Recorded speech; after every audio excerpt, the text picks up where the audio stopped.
So the Falcons introduced their new defensive coordinator, Ryan Nielsen, yesterday, and he has some interesting things to say.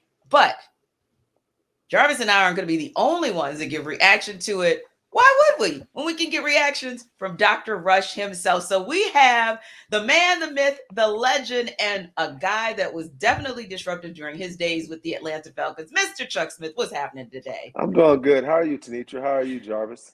Doing good, Good, man. Thanks man. for rocking with us today, man. Really appreciate Of you. course, man. You Yes. my people, man. I've been rolling with y'all for a long time. I appreciate the opportunity. Absolutely, absolutely. And look, it's so interesting to us because everybody about a week and a half ago or so, Chuck, everybody was pontificating on who the Falcons were going to go with. Oh, they're going to go with this person because they run the same type of base defense, or they're going to go with this person because he has relationships prior with Arthur Smith. And then we all got shocked.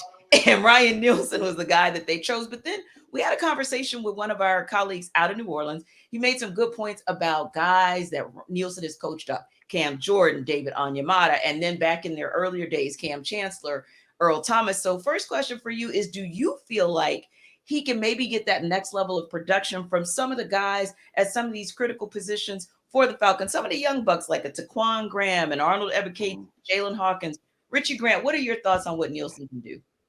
Well, I think part of the hire, that has to be a big part of it, development. Because I've talked about that for quite some time.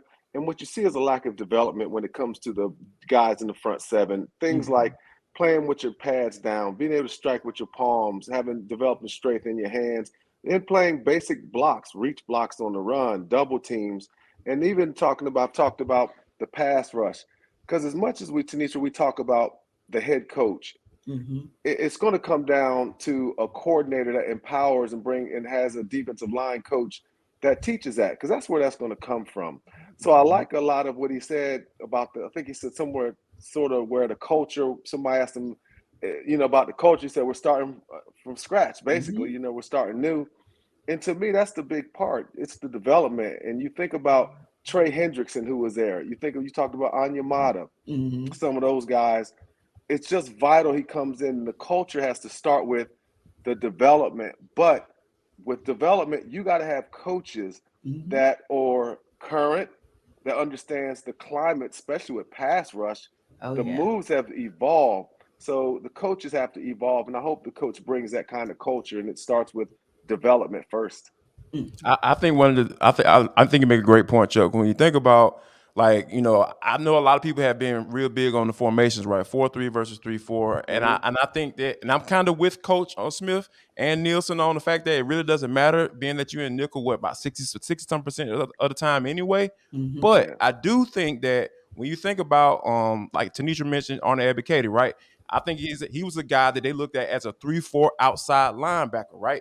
But talk about that development if you're trying to ask this dude to put his hand in the dirt for 3 downs. Like, isn't that a difference Yeah. between from a coaching standpoint?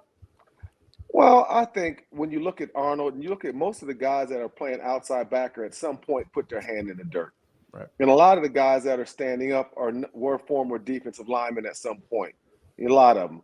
But I definitely think I agree with what you're saying about what the coach said about we want to be multiple and things like that.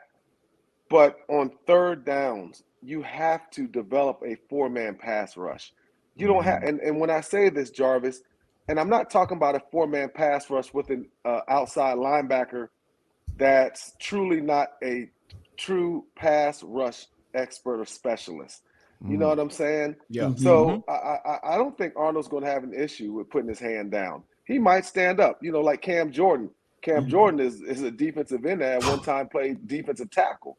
So I do see you can still do it, but I like the fact that what they're saying is they're going to be multiple, but they have to be able to have true components of a four-man rush. If you look at the teams that are winning, you look at the two teams that are in the Super Bowl, their primary are four-man rushers. If you look at the team, the best defense in the league was the San Francisco 49ers. They're a base four-man front. So to me, you don't have to go one way or the other, but it's too easy to teach a four-man rush. It's too easy to put that out there. Now, we got to have the players, but I think they got, like you said, Taquan Graham. He can play the three. He can get time on the shade next to Grady. So from that standpoint, Arnold Ebiketie, it's going to be vital that he's developed. But it's his time. But again, see y'all, I hate when I have to go there because it sometimes takes time for guys to develop. Yeah. Everybody to come in after the first year and get 10 sacks. Yeah. Everybody's not, you know what I mean?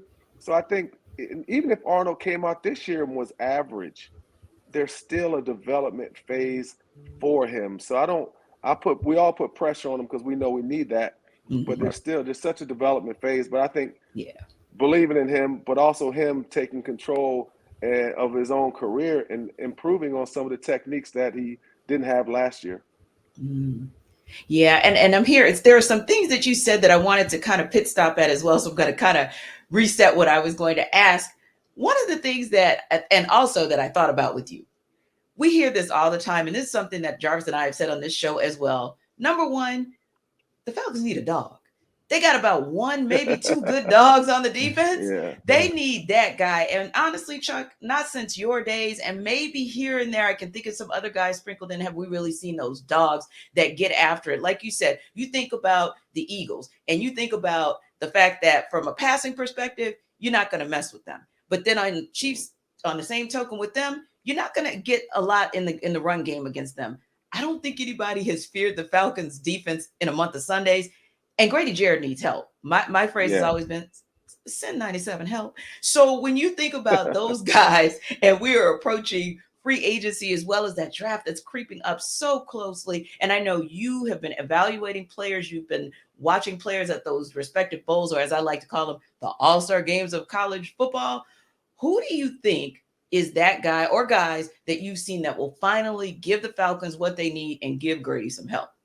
Well, that's a tough one because free agency is one of those things. This year, to me, it's not a great group of free agents. And I think the Falcons, from their standpoint, where they are in this, I guess they don't call it a rebuild, but I still call it a rebuild. Yeah, it is what it is. It's a rebuild. Yeah, it's a rebuild. It's a rebuild. To me, it continues to go through the draft. You got to use that pick that they got coming up, to me, for a defensive player. There are a lot of good defensive players in this draft, in my opinion. Yeah. But one of the things that's most important when you're talking about developing a dog, there's got to be a guy that, to me, is a vocal, aggressive leader. Yeah. You gotta. I know everybody wants to kind of, hey, I do it by example, but everybody on the team can't be that way. Right. There's got to be, to me, someone that comes when they lose at the press conference, they're a little edgy. Like a Cam Jordan, or as we've been seeing on the Bullies of Baltimore, Ray Lewis, and a plethora of guys. Everybody was a bully. Everybody was a bully. Yes. Everybody was a bully. And when I played with the Falcons, we had a gang of guys that would verbally, step out like that. Whereas Jesse Tuggle wasn't the person that was going to lash out on guys. But then you had a person like myself.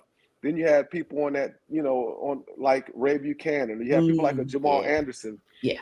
That were verbally challenge you and challenge themselves. And then you got to have someone do the dirty work. So part of what you see on our team, and from my standpoint, and a lot of people truly don't know what I was. They don't on the team.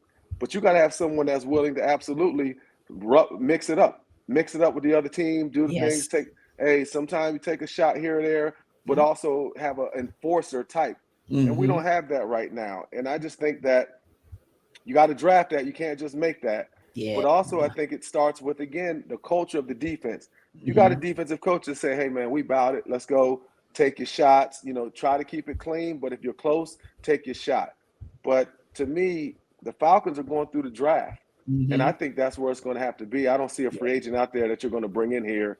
And also, I just, unless the money that they pay someone, guys, is going to be astronomical, I don't see a top-end free agent coming here, in my opinion, because of the fact guys want to get to the Super Bowl and want to play at a high level.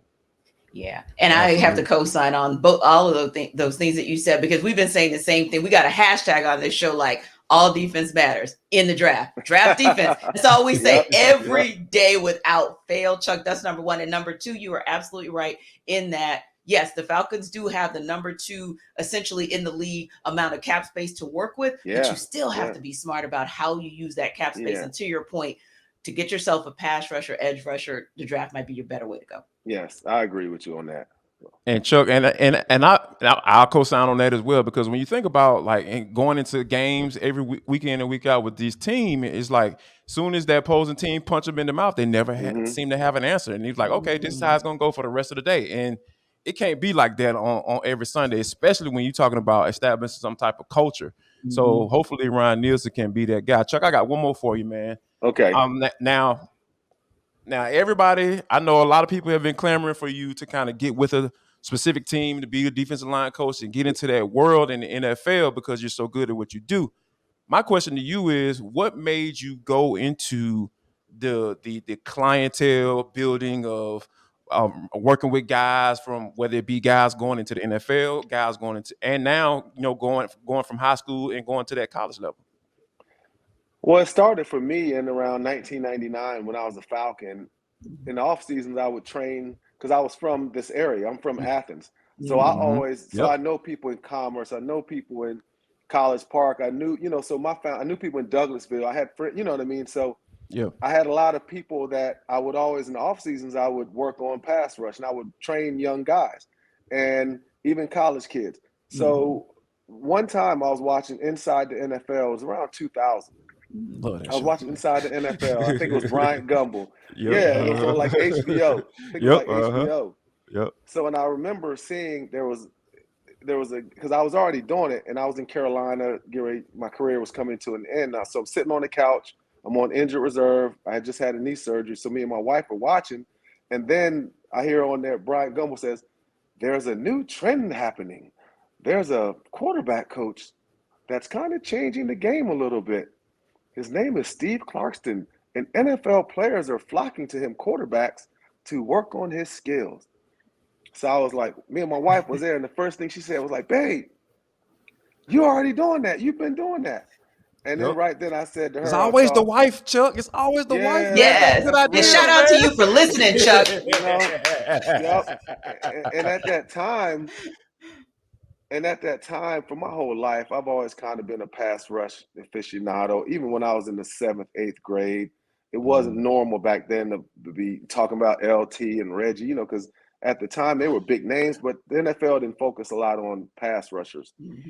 So my wife said that. I said to her, well, if the number one player in the game or quarterbacks, when the number two has to be the pass rusher, because we're the only person that can truly affect the game by getting sacks.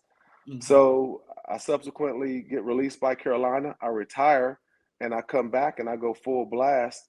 I start my company. The first company I had was Defensive Line University. And that was the first one. So I was really the second skill trainer for pay, in the business. And I was the first guy to do what I do.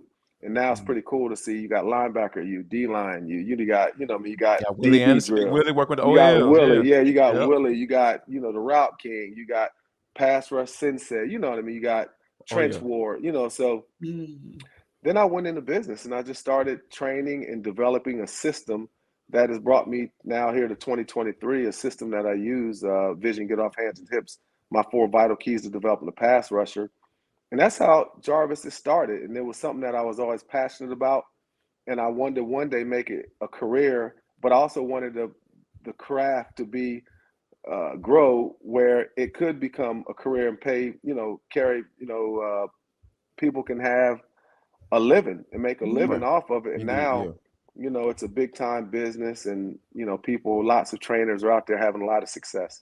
Yeah. And one thing I want to give you kudos on, to just add to that, I'm excited because hopefully my nephew will get here this summer and be working with you, is the impact that you've had from a mentoring perspective in the way that you handle these young men. A lot of them we've spoken with, and they've said such positive things, not just about how you've impacted them on the field, but also just watching your movements and your impact of them off the field. Now, you just said 2 words. So that means Jarvis and I can't let you go until you answer this question about trench wars, because we have heard a lot about Jalen Hurts, and we have heard a lot about Patrick Mahomes and the impact that they're going to have on the game. But let's just be real. It's going to be about who wins the war in the trenches. So who you got come Sunday and why?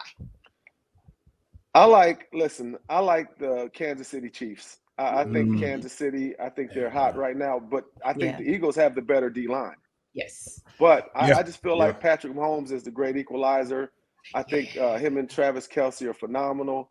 but this is a tough one. But I've been running with Kansas City all year. But I wouldn't be surprised if the Eagles won.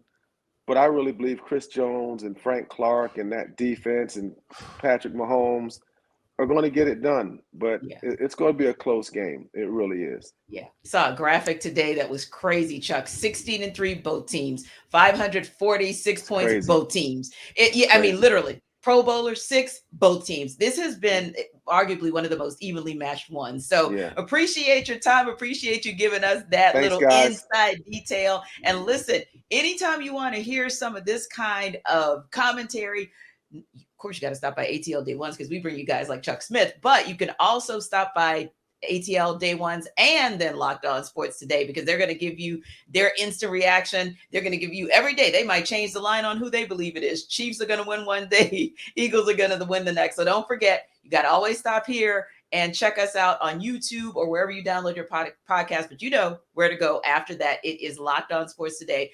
Jarvis and I are about to head to For the Culture and have some reaction to all the cray-cray that's going on in the world. They have their version of it as well. It's called Take of the Day. So don't forget to check out Locked On Sports Today, because I wouldn't be surprised if one of these good days you see Dr. Rush right there.